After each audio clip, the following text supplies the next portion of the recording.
Have you ever seen one of these? A McCulloch Hornet from 1998, although they were actually manufactured also as a Steger Scoop, interesting name, in the early 2000s as well. But yeah, I've never actually seen one of these. I think they're quite rare.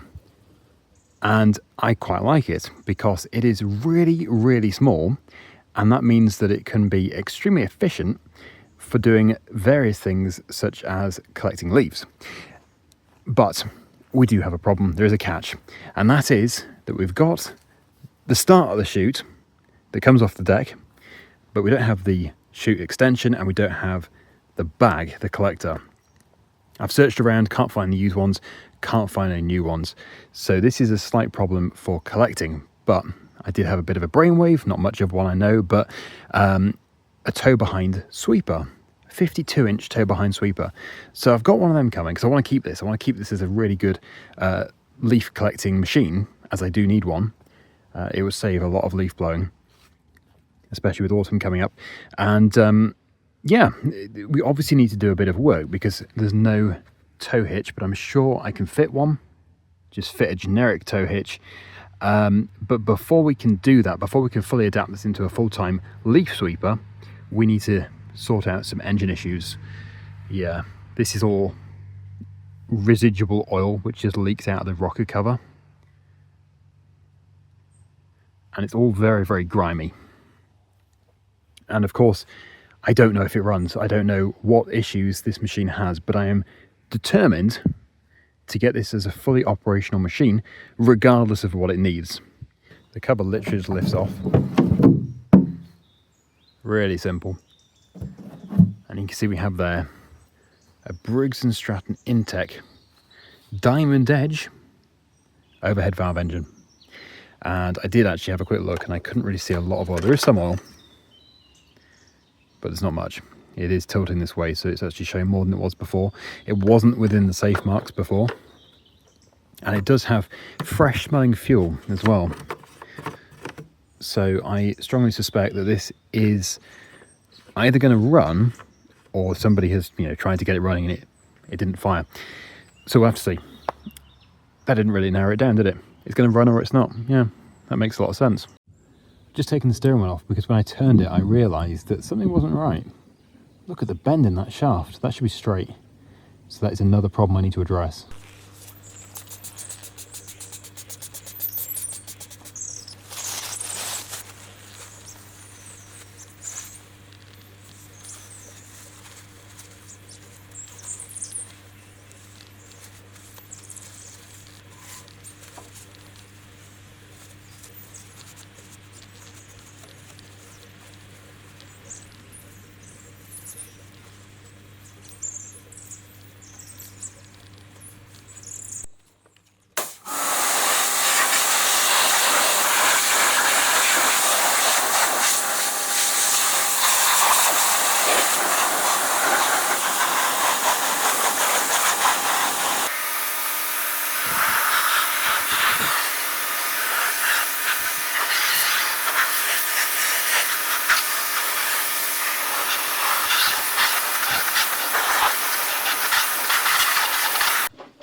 Well, it's already looking so much better just from a quick clean.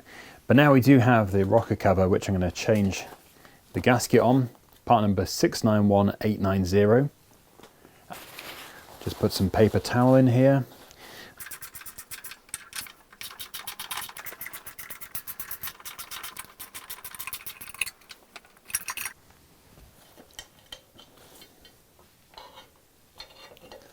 Okay, so yep.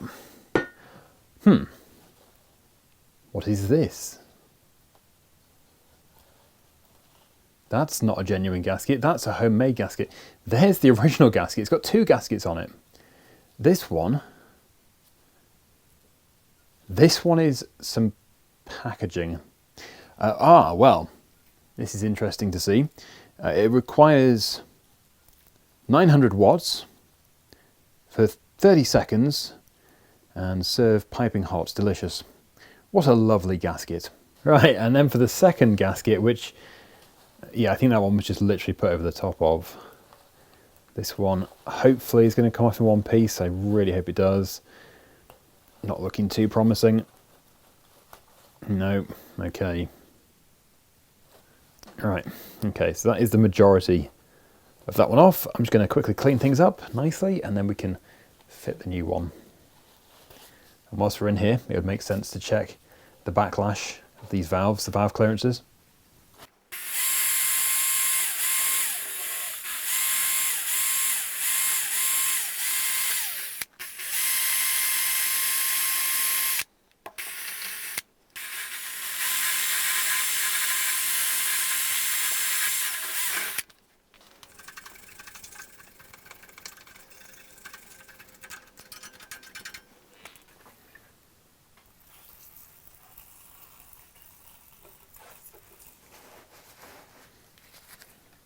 Now both the intake and the exhaust valves on this engine need to be set somewhere between 4 and 8 thousandths of an inch. I have just done an initial check and they're both acceptable. Actually the intake is perfect, that is about 6, but this one here is 8, which is the maximum gap size allowable.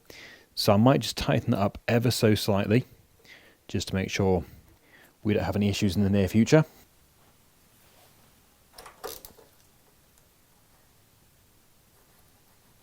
Okay, that's now set to 5. So both valve clearances are perfect. And this is our new gasket, so you can see quite a difference to the original.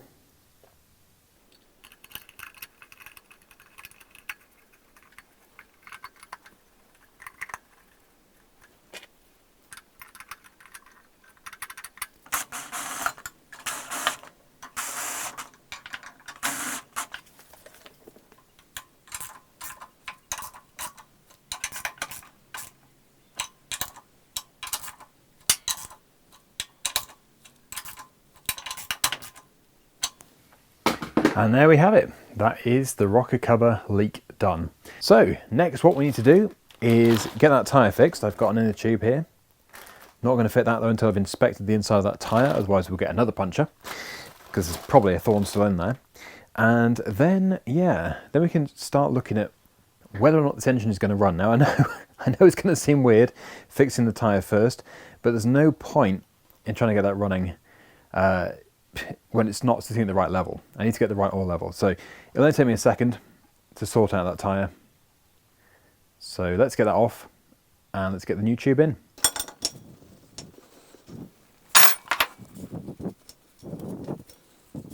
It doesn't actually have a key or anything.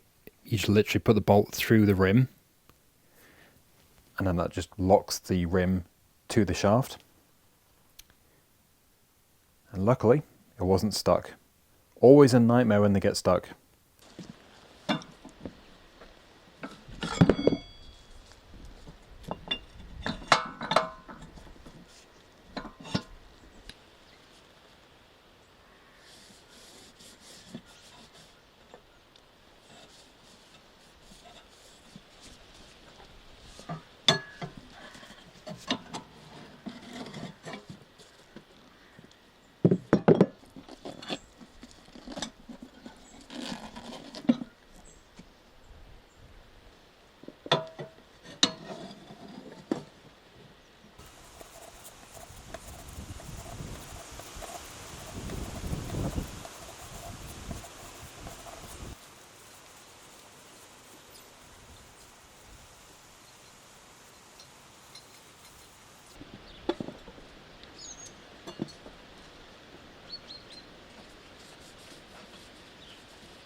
So finally, we are sitting nice and level.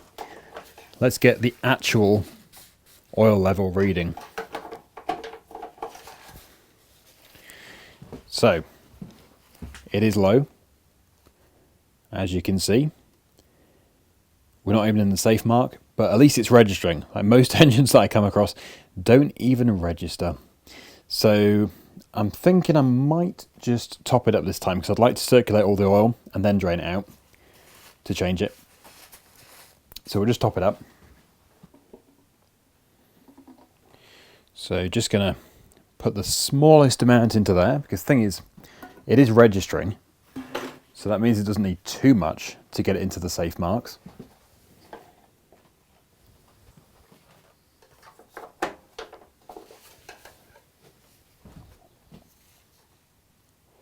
Right, okay, so we're between the two marks.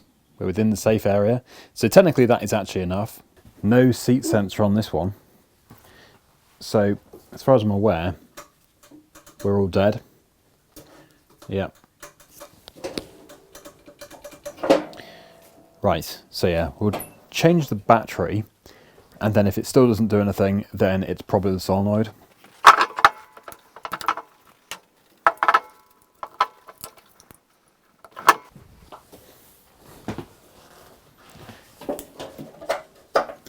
Can lock the pedal down. Aha.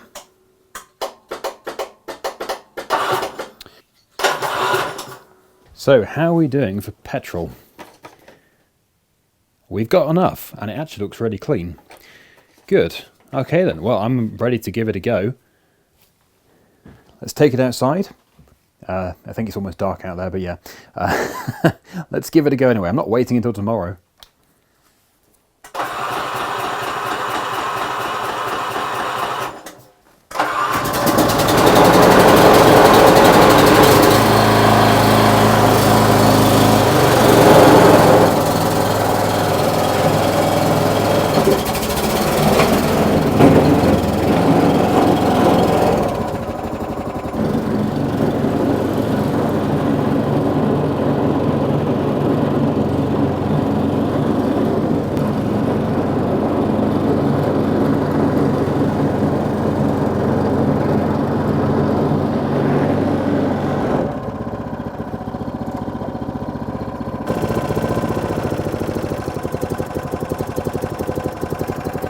That is a low idle.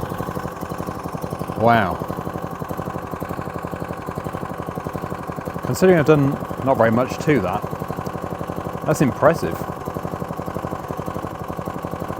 Right, let's go and see if the deck works.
After mowing all night in the same spot, I have determined now that this is pretty good actually. The deck works really well. There was a small amount of surging from the engine to begin with. That might have just been a bit of old fuel in the carburetor, because that did clear and it actually ran better and better as time went on. So we won't go and take the carburetor off just yet, but I will obviously test it again.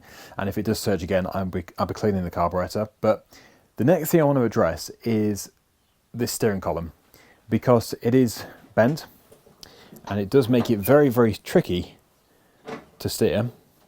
However, I do have a problem, and that is to get it out.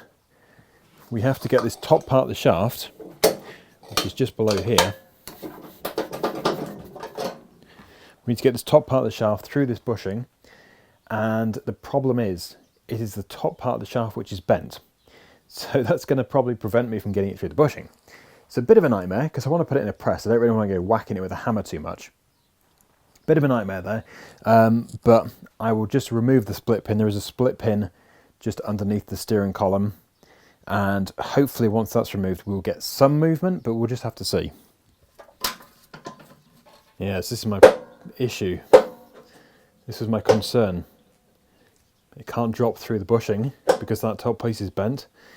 So, well, two options really. Cut it off and then get another shaft, or hit it really hard with a hammer, which is not something I like saying, because yeah, I really don't like hitting things which are not supposed to be hit with a hammer, but I think we're going to have to, because, well, as you can see, we don't really have much of a choice. I suppose the other thing I could try and do is put another bar on top of it and try and bend it back, which I suppose could work. Well, let's first of all try a pipe. But I'm not going to hold out too much hope.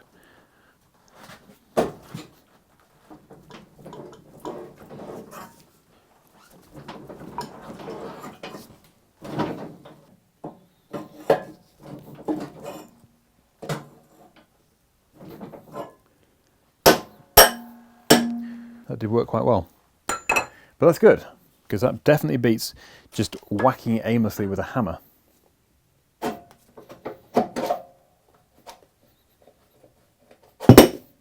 So there we go, as you can see, all nice and straight until we get to the top section and it bends off. I'm going to try and straighten this with the press, but yeah, I could just make a new one of these. So we'll see how we go. If I can straighten it, then yep, we'll reuse this, but if not, we'll make a new one.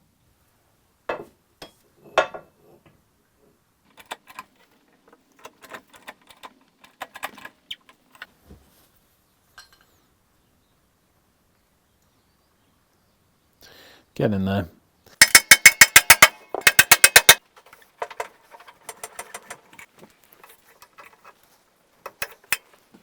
Right, let's see here.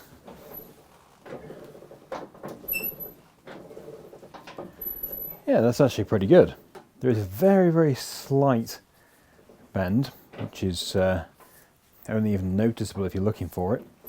But I think we'll give that a go. Certainly give it a go. And, well, if it still seems funny, then we'll get it changed. But, no, that's pretty good. Now to take a look at a tow bar. It's obviously not fitted with a tow bar from the factory, but I've just bought this universal tow bar for £8. And it actually did come with the mounting bolts, which is always nice. Now, yeah, we've got this, this option here where we can either mount it in the centre, and then we can sort of slide it left and right, or the two outer holes, which obviously are not dynamic. You cannot change where the tow bar would sit when we've got the bolts in. So I'm just feeling behind. There's not a lot of space actually. There's not a lot of clearance with that gearbox being there. So it looks like we're probably going to be restricted to using the two outer holes, which isn't a major problem. Yeah, I should be able to get access to there, but even that is tight. So I want to be as central as possible. So it's going to make sense to sit in that groove. Okay, so how's that looking? I will measure it in a second, but after all, it is a lawnmower, not Starship. So we don't need to be 100% exact. But that is looking rather central to me. So I think we'll just measure those holes.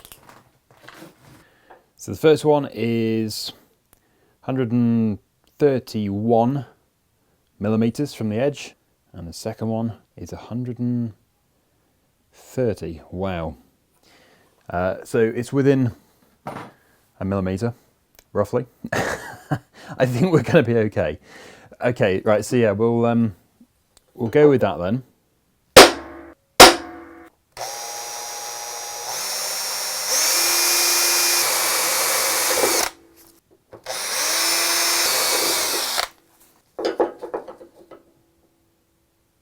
It's looking good.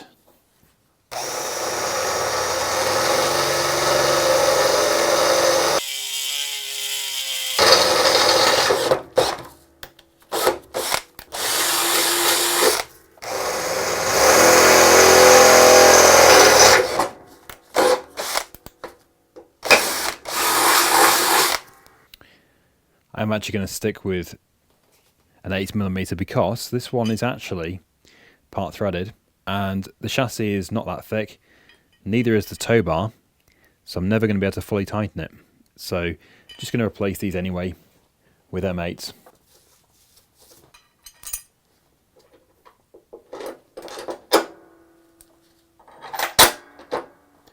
Perfect. And that's why it's always worth measuring at least twice and only drilling once. Yeah, so this right hand side is the slightly trickier side. I will still be able to get onto it, but it's just a little bit awkward.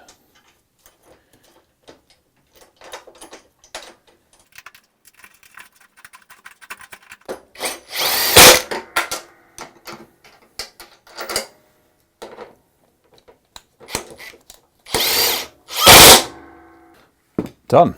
Right. So I think it's probably time that I showed you the sweeper, which I've never actually used before. I only bought it a few days ago. But there is our tow bar from above. It's actually quite a big hole, so we might have to use a different tow pin. But we'll have to see. Oh, actually, before I do show you the sweeper, that side chute, I have bought, well, a side chute for it. A side discharge chute though, not a rear discharge chute. And here it is. So I think you can just take it off. I hope it actually fits. It's the right part number, but you know, sometimes the right part number can be the wrong part. Let's have a look here. It's actually not very good access. Well, turns out this existing chute is only held on with one bolt, one carriage bolt. So as long as I can get a spanner in there, I should be able to remove that fairly easily. Actually, I can turn the nut by hand. How has this not just fallen off?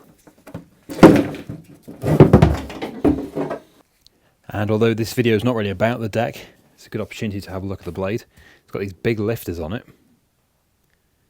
And it actually doesn't look too bad. Obviously it would benefit from a sharpen, but what I'm trying to do today is get a sweeper going. I want to sweep the leaves. So anyway, yeah, it looks pretty good. And I don't think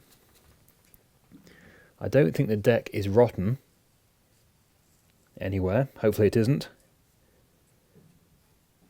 But yeah, I will be sharpening that blade at some point if I decide to use it as a mower, because I might not even use it as a mower.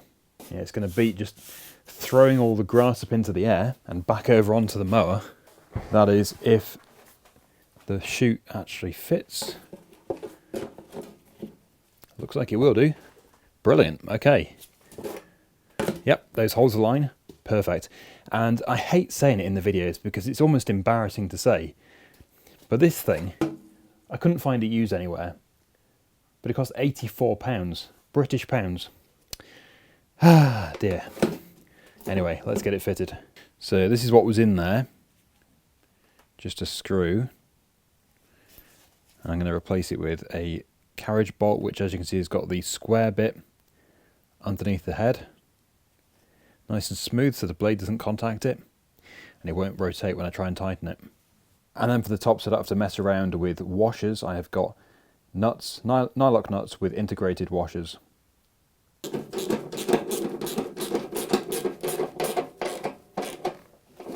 And there we have it. Look at that. Much better. Well, I'll obviously give it a go. Do a bit of mowing anyway. But yeah, next thing to do is to go and check out the sweeper. See if it actually fits. Well, here it is. As always, not sponsored in any way. This was £200, and that's the cost, not the weight. I think some people do get confused when I say pounds, but yeah, not weight. That is British pounds, currency. It is a Vevor. I don't really know much about Vevor, but they seem to be fairly cheap and cheerful.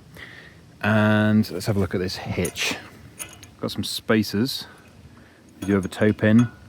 Yeah, that is definitely a smaller hole than on the tow bar I fitted, but we'll just have to give it a go. So yeah, I never used this before, but it is quite big. That is a rather large collector, and this is the exact reason why I want to go down this route, because you can get a lot of leaves in. Also, it's a lot quieter than a leaf vacuum. Those things are so loud. So yeah, just, you know, tootling along at half RPM, you know, half throttle, half RPM, yeah, half throttle on the mower, and then yeah, hopefully just collecting leaves as I go.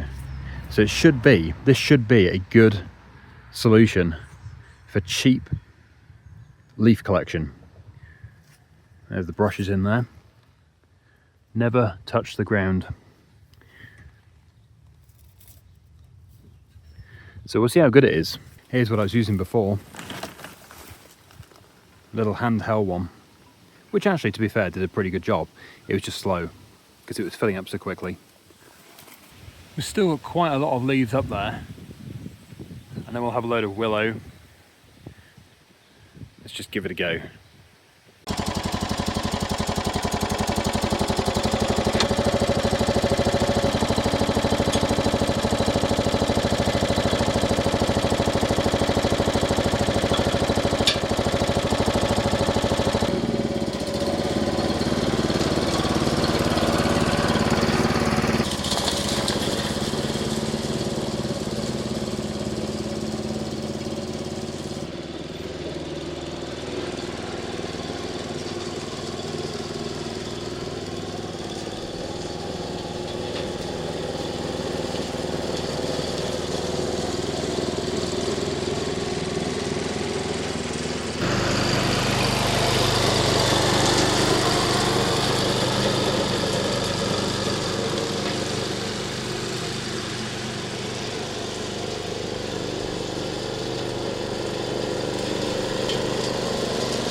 And there we have it, a nice clean sweeper and a pile of leaves which can go straight onto the leaf pile.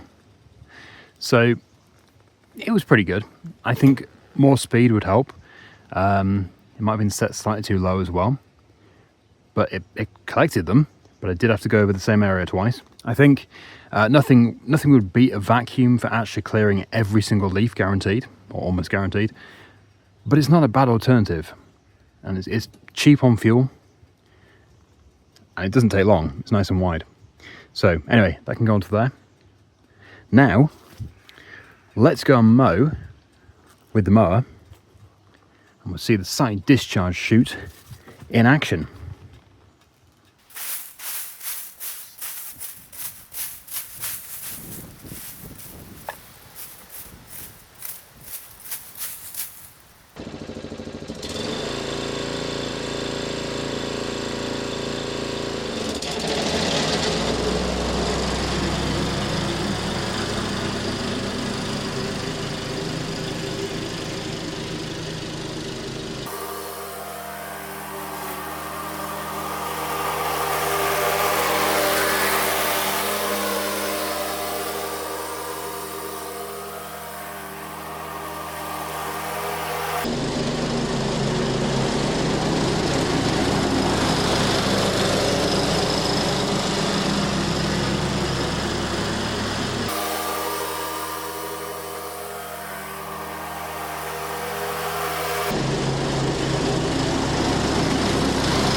So there we go. I am super impressed with this machine. I really do like it. Good fun. Maybe I shouldn't get attached to it too much. It would have actually been perfect for the mower flipping series, but it is just too much of a use to me. I have two uses for it: getting into tight areas with the mower and sweeping leaves. So anyway, very impressed with it. Really do like it. Just going to get the oil sucked out of it now. So make sure it's got nice fresh SAE 30 oil in there. Using the oil sucker to get that out of there. Perfect. And there we have it. So hopefully you've enjoyed this episode. I know it's been a little bit different to normal, and it's not a full restoration, but I do have full restorations on the way. Channel members have already been shown what the next restoration is. I do try and do them in the spring because I don't really have space in here to do them in the winter. But yeah, there is one coming up. It's quite a complex thing, not very big, but it's complex. Work in progress. It has been for quite a few months actually, but just trying to get these little videos done in the meantime of repairing things. This was a bit of a bonus really, because I don't normally keep the machines I get hold of, and this one, well, I say that I keep all my restorations. I don't usually keep the Willet runs and stuff because I usually use them for parts. But anyway, yeah, hopefully you have enjoyed this. If you have, please do remember to like, and you must have subscribed by now, surely. Surely, you can't be at this point in the video without hitting the subscribe button. If you haven't, you know where it is. But yeah, thanks for watching, and I will see you in the next video, which shouldn't be too long from now. Bye for now.